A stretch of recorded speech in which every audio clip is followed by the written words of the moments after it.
All right, we're hooking up here. So you got all your pens. You're using pens and pencils today?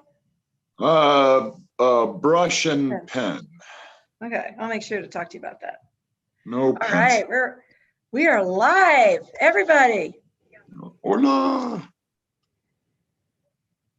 Hold on, I got a little echo. I forgot to mute it. Hold on.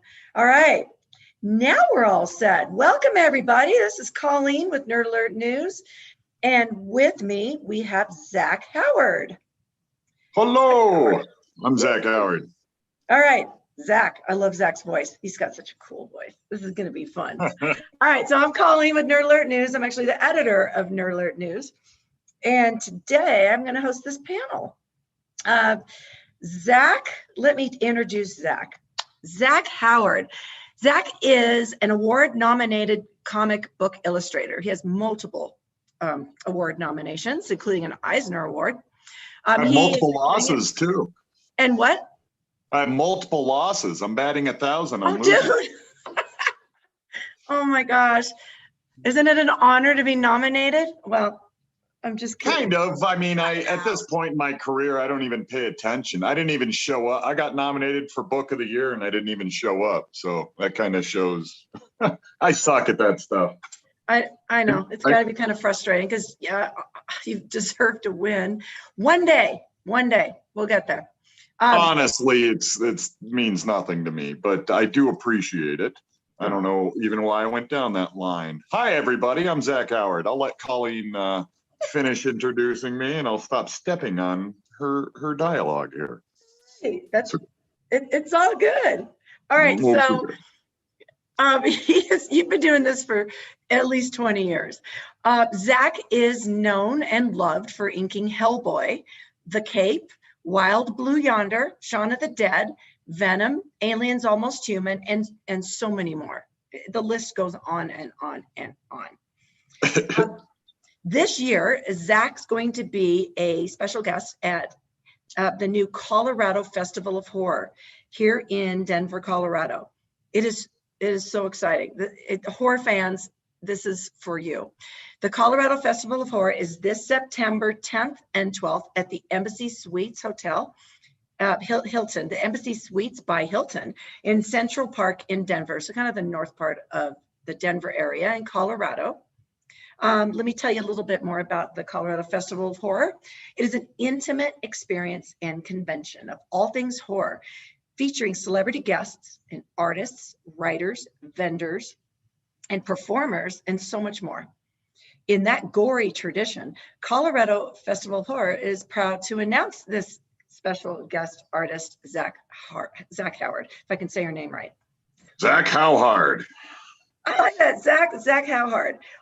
Zach, I met you years ago at a convention, and it was such a pleasure to meet you, and I got to interview you back then, and I've had the pleasure to interview you since then. And what we're going to do today is you are inking a commission that you're working on right now. So folks, this is the real thing. This is a commission he's working on. I'm going to let him tell you what he's working on here. So this is a charity piece for the Rocky Mountain Lab Rescue. Actually, last year's winner of the charity piece. We got a late start on it. The person during COVID and everything, had their own life. So I'm now getting last year's charity piece done just in time for this year's charity piece. So, but I bit off more than I can chew. I told them 3 characters, and I agreed to 3 characters. So we got a dog, a rat, and another dog that I'm finishing up. And it's, I believe, a memorial piece for the winner's family. So. Oh, very Yeah. So, yeah. Do you know the dog's name? What's the dog's name? Oh my gosh. You're get the specific questions. No, it's okay. I was just curious. I can't remember now. But yeah, I think this is Sadie. I forget the rat's name. And I forget this guy's name. But I suck, everyone. I just about juggling things and brain power is fleeting by the time I reach Saturday. I'm basically just drooling, staring at the wall. So I will do my best here. But yeah, nice little charity piece. I don't know how much they paid for it, but they're getting a $2,500 piece. So again, as always, I bit off more than I can chew. So I blocked off 4 days for this, and it's going to take about 3 weeks to finish. Oh my gosh. It's almost done though. Okay. Did Charity tug at your heartstrings and sucked you in? No, I just really like dogs, and I do anybody who supports dog rescue and rehabilitation. I try to do anything I can to support. Sorry, I'm going through puberty. Obviously, I just voice cracked, but we've all been there, right? Yeah, that's about it. I got to calm down on the charity because I tend to agree to almost anything I support. And it's starting to really interfere with my energy levels and time for doing my own stuff. So this is going to be the last charity piece for a while. So as much as I enjoyed it, it ends up kind of becoming bad as this sounds, it kind of becomes like a bane. It's like feeding a stray cat, and then the next year there's 13 stray cats lining up at your door, and you don't want to disappoint anybody, so you end up taking a lot of work that you just can't fit in. And it's hard. Then you end up I don't like disappointing people, so I end up doing it and then disappointing myself, not getting my work done. So got to balance that, but that's a life of having to work in a commercial art industry. It balances 90% of it, I would say. I bet. One of the tough choices of being an artist. Yeah. And you only have like 7 days a week, 24 hours in a day. You got to sleep and eat. And yeah, it really pisses me off. Right? I hate when the day ends. And damn it, I got shit to do. Seriously. So, never understood people that,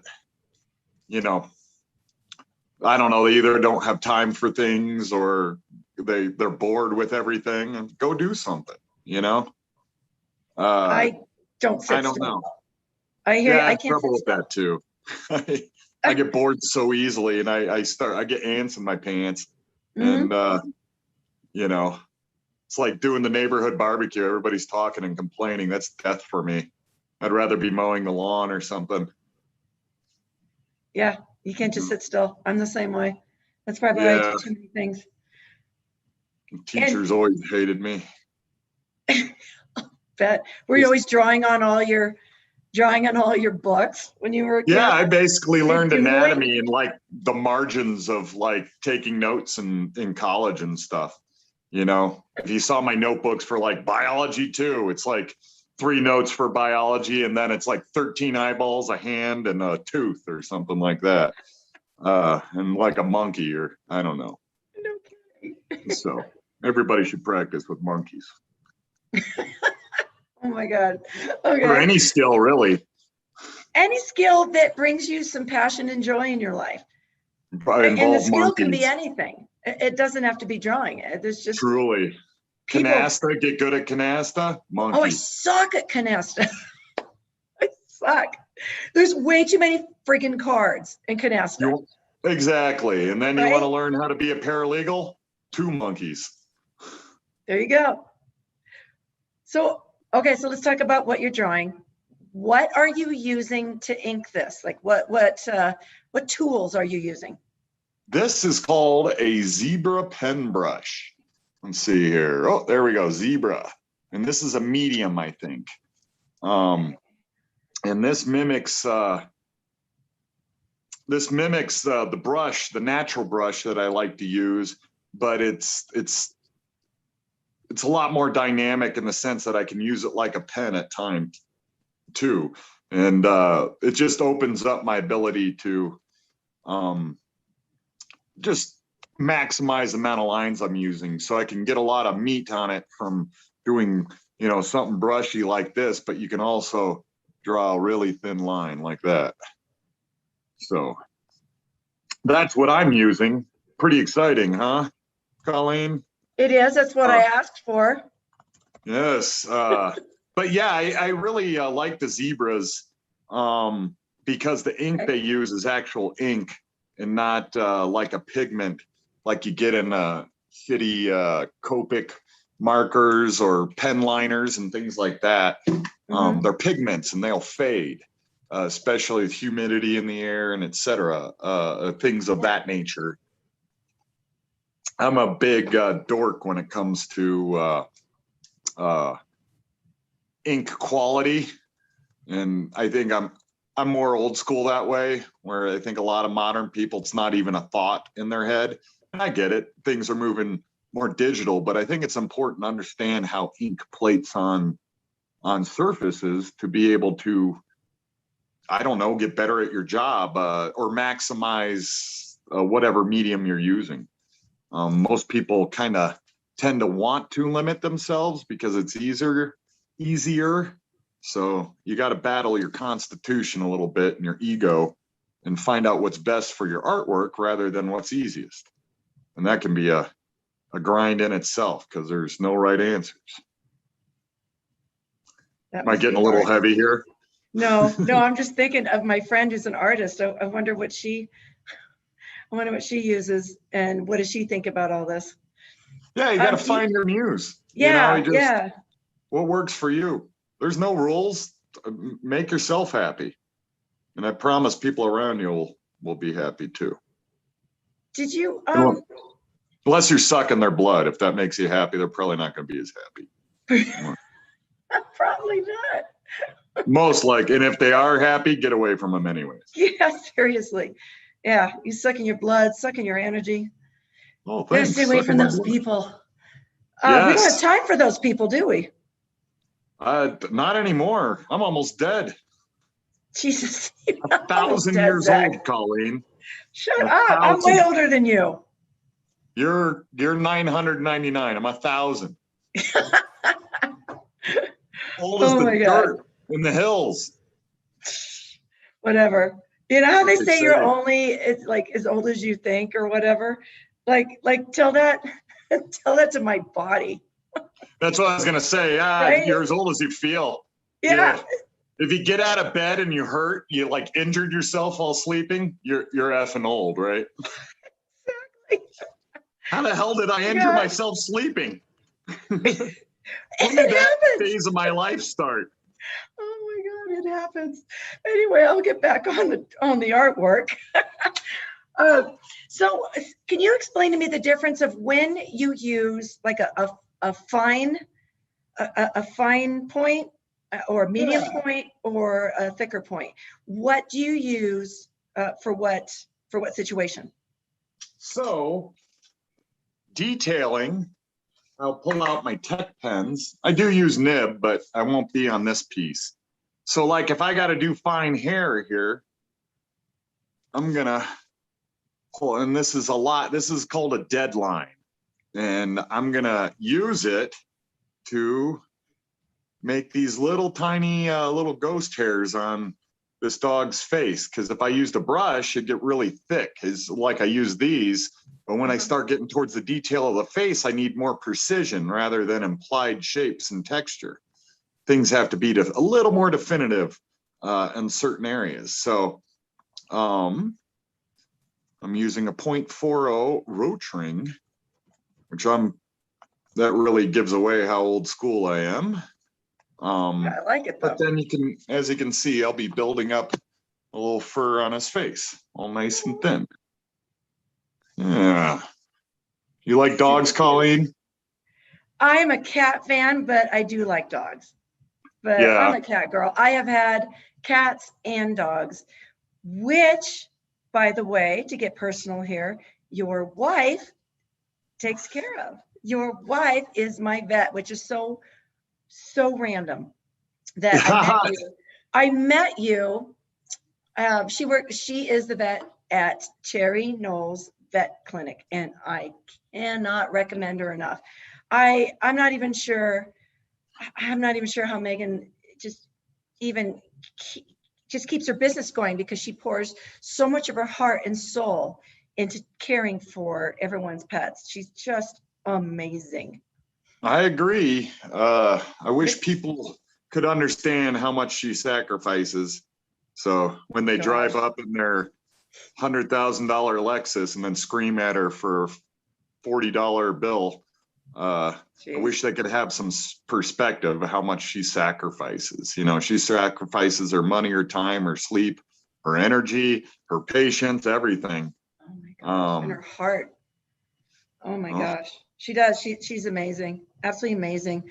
I love her. I love her Oliver's oil. It's a CBD for pets, and it has saved my cat. My cat's old and arthritic and could not jump up on any couch. I gave her Megan's Oliver's oil, and she can jump up on the couch. Oh, Awesome. she's just running. She is running back and forth in the backyard, jumping on things. It's changed her life. So, God, I didn't even know there was CBD for pets. It's amazing. When I started getting into it, my wife started giving some to her pets, but it was so darn expensive. So that's how we got into making our own brands. So yeah, we have Oliver's oil. We have and two types of human CBDs called Centennial Gold. However, you have a kitty. They're finding out kitties do better on isolates. So Meg will probably have you switched our Centennial Gold isolate for your kitty next time. Oh, interesting. So well, that's probably good. It's cheaper. But it's just an isolated molecule and it doesn't have any of the peripheral ingredients. It's solely this CBD molecule then. Oh my God, that's so technical. Without all the peripheral ingredient, phytocannabinoids that you'll find in a full spectrum. For some reason, cats do better on that. Most animals do better on the Oliver's oil, which is a full spectrum. If I got to go super nerd on you. There you go, everyone. I love when you go super nerd on me. That's awesome. Go super nerd on me. And my kitties, thank you. All right, so awesome. I got totally distracted. Back on the inking, but I just wandered. Back on the inking. So so you explained the type of tools that you use, and that it's up to everyone's choice what they want to do. Is there something that you can recommend for someone young just getting started in inking or drawing? What do you recommend they get started with? Pens. So I would say two things here. Let me grab these two tools right here. If you just want to try out inking, you don't have to buy expensive brushes, have messy inks. So this is a fine tip zebra. It's called fine, but as you can see, you can do really chunky stuff with it. I'm gonna create a little noise here. So you can use it like that, but then I can come back in and do an actual brush line instead of a pen line. So they're going to give you two different feels. A brush line has a lot of personality to it, shall we say. It ebbs and flows and the paper matters, things like that. Whereas a deadline marker, again, works great for like fine hair or tick, anything that involves tick marks. If you see Arthur Adams' art, he's using things like this. They're very popular for pen artists nowadays, as opposed to, I'm basically one of the only insane people you'll see using a Rapidograph, which is those metal technical pens. But I grew up with them and I love them, and F everyone. I like them. Screw you. But they're not conducive to time use because they're so precise that people get lost in detailing. So they move to something a little meatier, and two, this lays down really, really, really easily. So, and almost on any paper. So people like these new markers. And two, these pit markers have actual ink in them, India ink, instead of, these pigment liners, or people love those Copics. They will fade. They're crappy.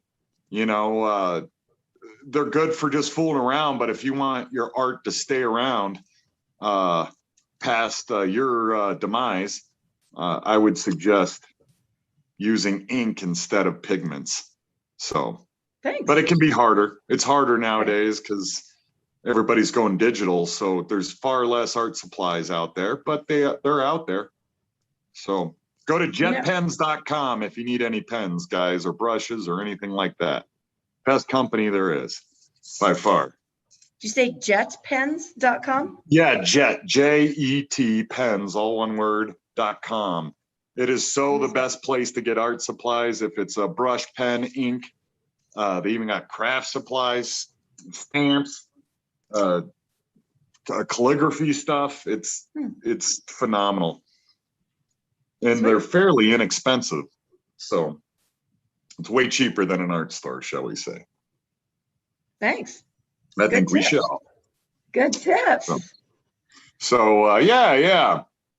So all you inking people, I know a lot of people like it online nowadays, but you'll even become a far better artist if you learn how to ink by hand. There's no Control Alt Delete, so you can't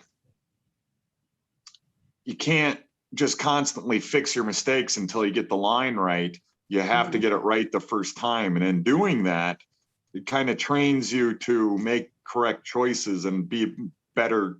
Ultimately, you'll be a better artist, because it gives you real-time practice on how to problem solve and mitigate potential disasters.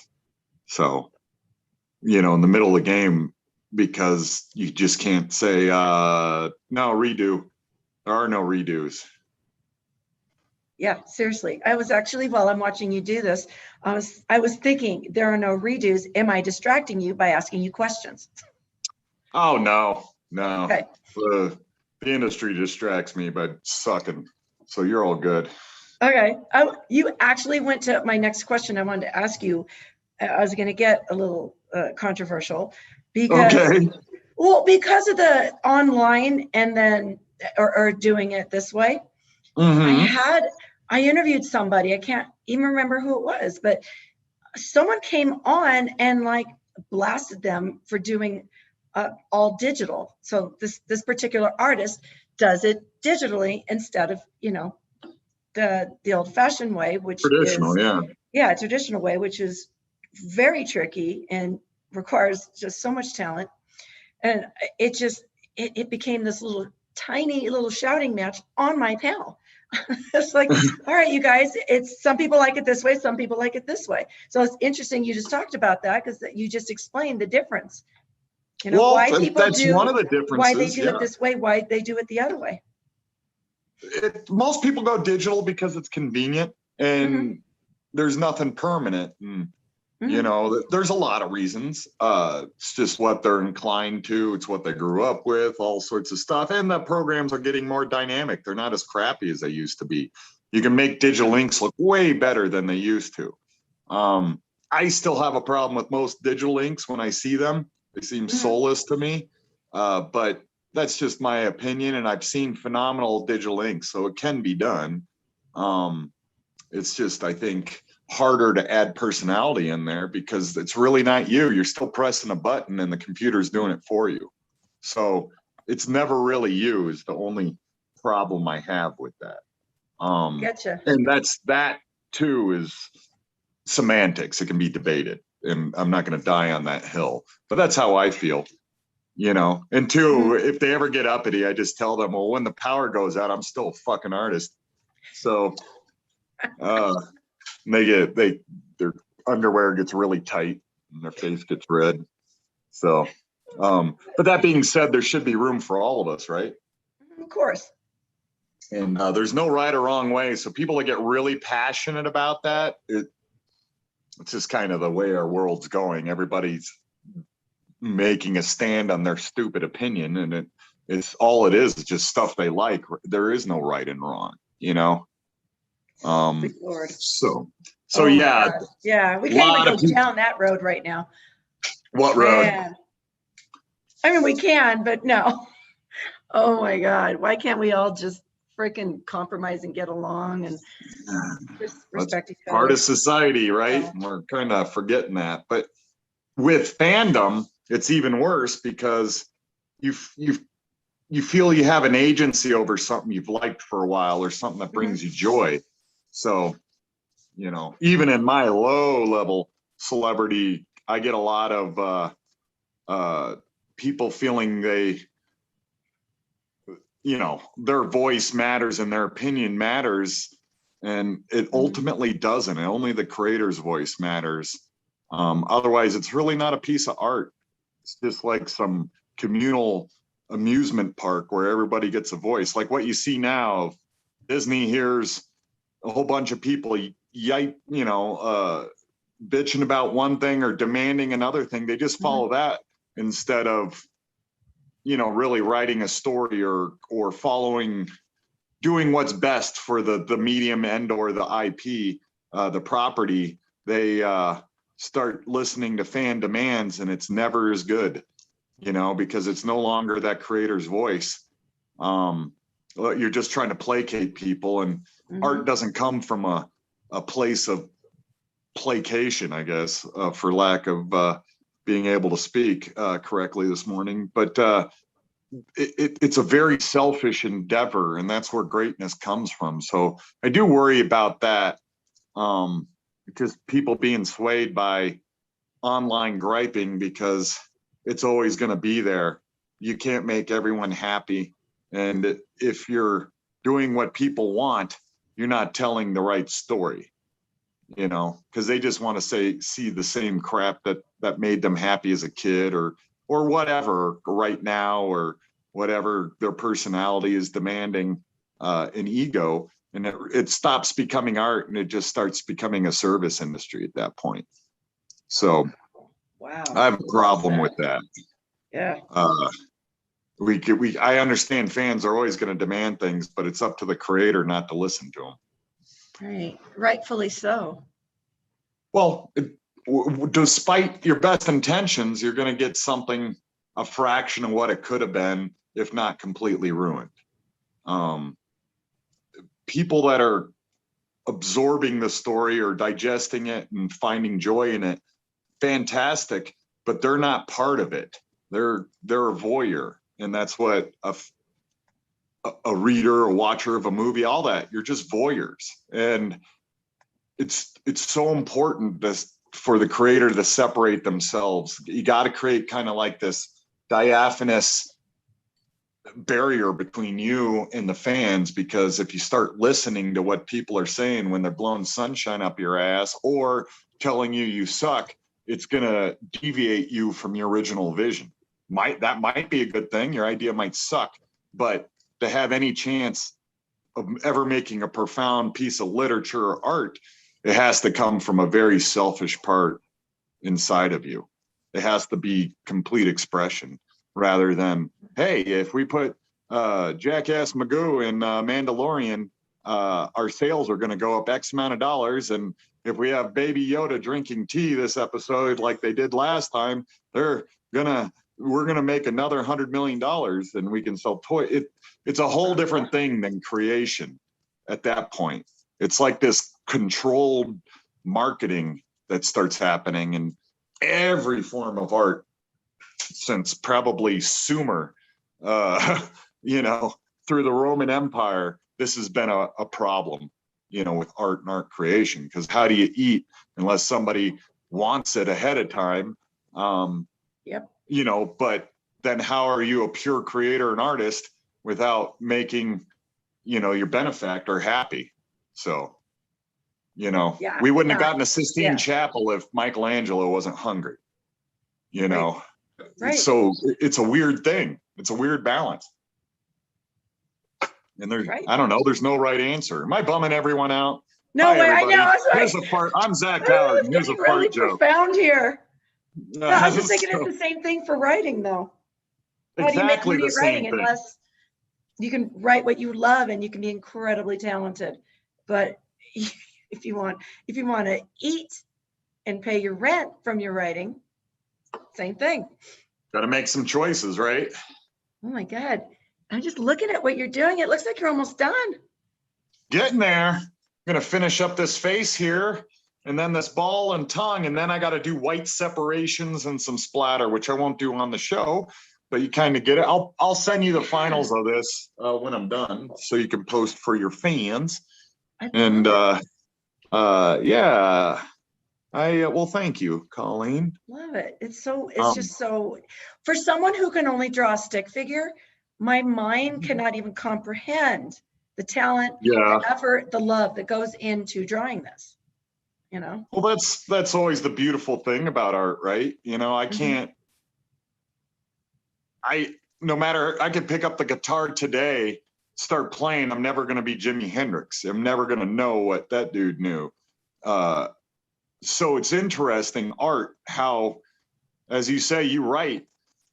I love storytelling and some writing, but I don't have the patience to write, draw, everything like that. So it's easier for me to team up with someone I trust, which is Mike Rach. But so when you say it inspires you for writing, usually when I'm inspired for writing, I'm just trying to get it to somebody so I can then get back to visualizing that writing. So it's so very important to have multiple outlets for creativity, because, and those need to be supported, because the great things in life that we witness are usually a collaboration between people.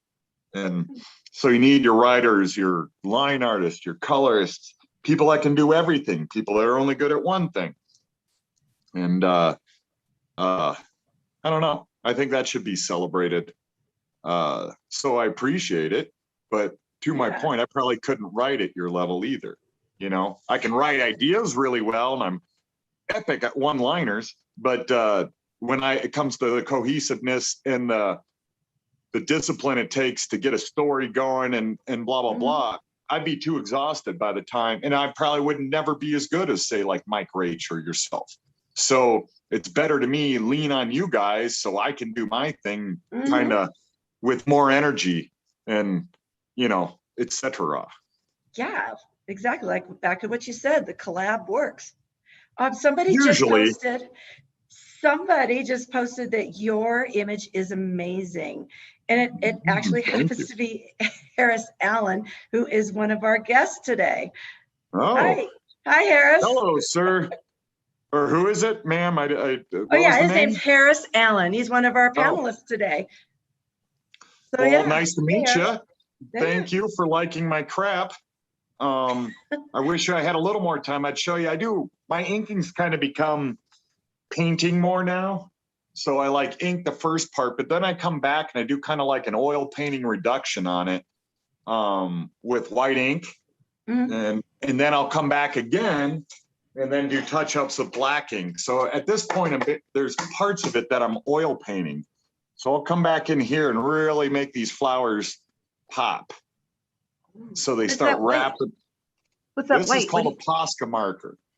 Okay. And it's laying down white ink for me, so I don't have to get my brush wet. But as you see, now I can make little highlights. See that little thing I was working on? How it kind of bleeds. So now we're creating a kind of a 3D shape out of it. So I'll be doing that. Yeah, so if you ever wonder why it takes me so long to frickin' ink, now you know, because I paint more than I ink at this point. Or I don't know, it's kind of like a 50-50 blend, but it's hard to explain to people because there's no production about it, which isn't probably a good thing for me. But again, I follow my muse and she tells me what to do. Yeah, but a lot of people watching this do get it. They are artists and they do get it and they understand how difficult this is. I suspect. Oh, sorry, interrupted you. What's up? No, I was going to say, and then our friend Harris says that you're hilarious and what you were saying about pure creation, and that was fascinating. Oh, honored. It's something that's not really talked about, and you got to meet her, because if you're too selfish, you're not going to learn or build the relationships necessary to thrive. So like most things in life, you learn how to do something, but then you have to learn how to implement it in the real world in a successful way, or a way that would be successful for you, whatever that happens to be. Right. For real. And I think too many people in my field chase the dragon a little. You know, they what's popular? NFTs. This. Is Deadpool popular? I'll drop Deadpool. Oh, Yoda's popular now. I'll drop Yoda. And they forget to be a fucking creator. And you're like, the reason you like Yoda is because some asshole thought of him and made him and worked on him and then put him in something that was bigger than him. So to just chase that dragon and, I'm going to cash in because that's what people want to see, you're doing yourself a disservice. You know, it's like eating fast food. Yeah, it's satisfying in the moment, but nothing good's going to come from it. You know, you're just putting garbage in your body. I know. It feels like nutrition. It's filling you up, but it's not. Yeah, fast isn't better. Yeah, it's slow. No one pisses. I think everything about society, you can just look at fast food. There's people that will literally wait in line for fast food. Oh, I know. I see it all the time. Lines, like out the parking lot. What are you doing? Make yourself a sandwich, fatty. You know? And I'm sorry, I don't need to be mean. I apologize to everyone. No, it don't have to be. Yeah, I don't need to be derogative. We could take a step back there. I mean, yes. I apologize, everyone. We all need to. We don't all have time to make our meals. I eat fast food. I eat some Tokyo Joe's. I eat Chipotle, Mad Greens. But it does crack me up sometimes that we are in these super long lines for fast food. Not that this has anything to do with art, but I know. Apologies, everyone. I can be crass sometimes. Yeah, you guys, I know. This is Zach Howard. He can be like this. Ask him about politics. Ask him about anything. He will tell you exactly what he effing means. I've known him for years. I don't really but you didn't mean that. I know you didn't mean that. It was just. I was just blathering. Sorry. I don't mean to shame anybody. But what I mean is, can I call them soft-headed? I don't know. I'm just saying it's just people put their priorities in the wrong place. How about that? I think that's true of everybody. For the most part, yeah. Not David Goggins, but everybody else. Who's David Goggins? David Goggins. He's David Goggins. I'm sorry. Yeah, it's okay. People can look him up. He's just this psycho ex-Navy SEAL that takes 0 seconds off. But I like psycho people. That's what inspires me. People crazier than me. Why am I not shocked? Yes. So, I don't know. So like, to your point, there is no right or wrong as far as digital art. Follow your muse. If you like digital art, do digital art, but don't get caught in this is better than that. There is no better, you know, there's only better for you, not on planet Earth. If you're the one creating, you got to do what's best for you and not what's best for other people. Otherwise, you're just, again, making fast food burgers for them. You're not really putting anything into it. Yeah. No fast food artists, no fast food crafts.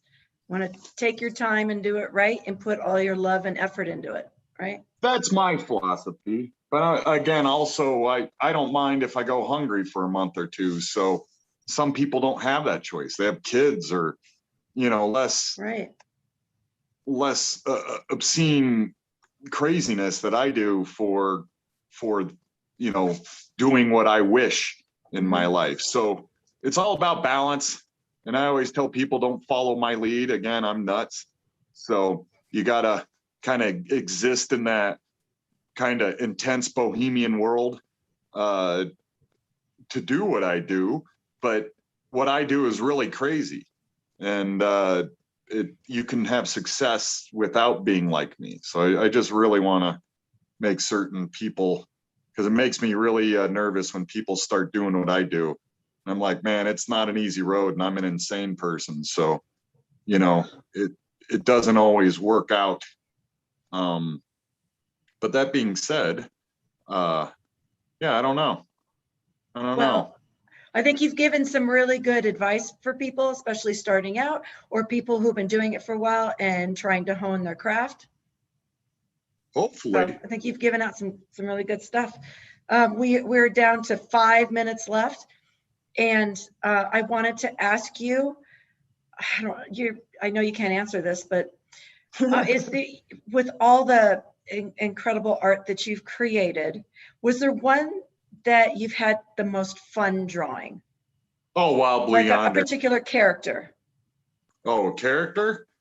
Or yeah, like, I mean, Hellboy or Venom or Batman, or is there a particular character you've just had just a shit ton of fun drawing?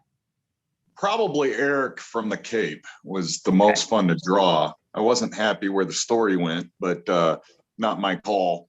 But the character was always fun to draw.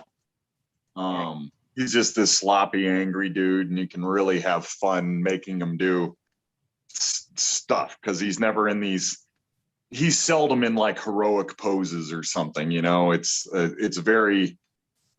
He's thinking a lot, and it's usually terrible thoughts that he's thinking. So it's really fun to draw this kind of this guy with these dead eyes trying to figure out his way through life and always ends up making the most terrible choice. So that being fun, that was fun. As a book, Wild Blue Yonder easily was my favorite thing. That wasn't even a fun environment to draw it in, and it was still a blast. So I think that goes a long ways as far as how much I enjoyed it. Yeah, I'd say that. I mean, Hellboy was interesting, but I don't get any joy out of it. The joy was telling the story with Mike Mignola. You know, it's brilliant character, but you're never going to see me doodling. I usually just make fun of characters like Batman and stuff, though I used to draw up for a living. I don't really like those things. So when asked, like, what's my favorite character to draw, honestly, it's whatever I'm doing next. And that's almost always my book.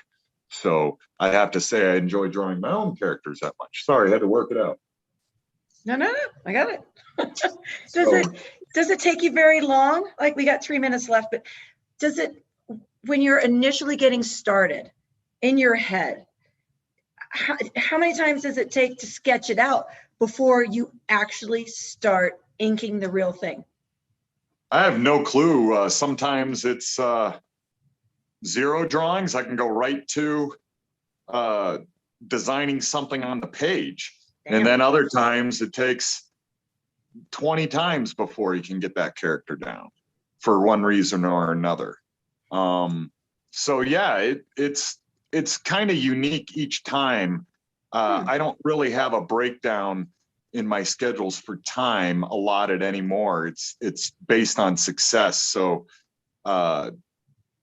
you know, man, it's tough. So like Hellboy, my first drawing of him, you see published, you know, I had him down in my head right away. Mignola, I studied him profusely, and I've already worked on Hellboy once. So I didn't have to really work him out that much in my head. I knew exactly what I was going to do, as opposed to a book I'm designing. There's characters that took 5 drawings to figure out, and there's some that I'm penciling. I'm like, okay, I don't even need to finish this. I have this sucker done, you know? So it's weird. It's the serendipity of it is so inconsistent for me too. Sometimes it's really easy when I think it's going to be hard, and vice versa. You know, sometimes, you know, but usually it's unique into itself quite often. Okay, that's a really good answer. Thanks. Yeah. Well, I'm really worried today, huh? Well, thank you. You make my job very easy. Yeah, thank you. I had a blast. Personally, I had a blast. I always love chatting with you. You're so freaking talented. I'm just sitting here looking at you drawing as we come to a close. I just realized that this person who this commission is for, their drawing is now kind of famous. I mean, well, hopefully. all these people have seen it now. Well, that's so that the win-win then. So you get Yeah. a charity piece, a dog gets to eat and get a home, and people like it. So that's the maximum amount of success I could have in a day, I Oh my suspect. God, I love it. That's great. That's great. Well, I'm going to let you. So go ahead. Oh, I was just gonna say, so now you can see the reduction. I've now more rounded out the flowers, and now they look like some weird cone flower thing. They So do. they look like they're rounded now instead of just these circles, if They that look makes really sense. different than they did about 40 minutes ago. Yeah, and that's where I Yeah. was saying I paint more than I ink now. So I have to think in Mhm. layers like a painter. Yeah. If I know I'm gonna come back with a white reduction, I do something a little sloppier and heavy-handed. If it's not gonna have a Mhm. reduction on it, like his face, I gotta be very precise, you know? Love it. So. It's all complicated to me, but you are just amazing, Zach. Thank you very, very much for coming on with Nerd Alert News with our NanCon today. And we've got a lot more coming up, so make sure you check with nerdalertnews.com and just look under the menu for NanCon, and all the links will be posted there throughout the day. And with that, we're going to end it. Zach, thank you so very much. And you're welcome. Hope and I I didn't hope you- offend anyone. I just blather. Don't pay attention to me. we all say stuff sometimes. It's just like, whoops. It's But- hard as being a part-time, model and also being an artist. It really messes up my time. So I hope everybody can understand that with the demands of my modeling career. Yeah, Zach. Yeah. So yeah, we've all been there. It's all good. Thank you appreciate so much it. for your time. We'll see you next